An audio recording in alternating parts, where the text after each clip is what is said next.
नमस्कार, मी राजू मेत्री. महाराष्ट्र आपल्यामध्ये आपलं स्वागत. पाहूया सविस्तर वृत्तांत. इचलकरंजी महानगरपालिकेसाठी महापौर पदासाठी उदय धातोंडे तर उपमहापौरसाठी अनिल डाळ्यांचा अर्ज दाखल.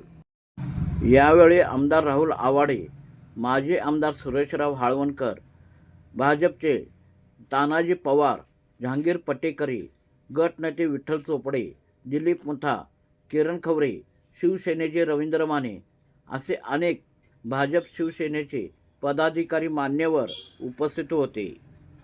महापौर उपमहापौरच्या निवडीमध्ये चंद्रकांत दादा पाटील यांनी आज घोषणा केली आणि ही घोषणा राज्याचे मुख्यमंत्र्यांनी थेट इचलकरंजीतनं एक 6 नावातनं ही 2 नाव त्या ठिकाणी केली आणि 1.25 वर्षासाठी महापौर आणि उपमहापौर पद आहे. पूर्वी आम्ही 10 महिन्याचा क्रायटेरिया ठरवला होता, पण आता हे 1.25 वर्षासाठी राहील. पुढील निवडीसुद्धा टप्प्याटप्प्याने ते करण्यात येते. तुमचं पुनर्वसन मे महिन्यात होईल म्हणून सांगितले काय? हे आमचा पुनर्वसनाचा कायम सातत्याने प्रश्न, पाण्याचा प्रश्न इचलकरंजीला आमचे पुनर्वसनाचा एका वेळेस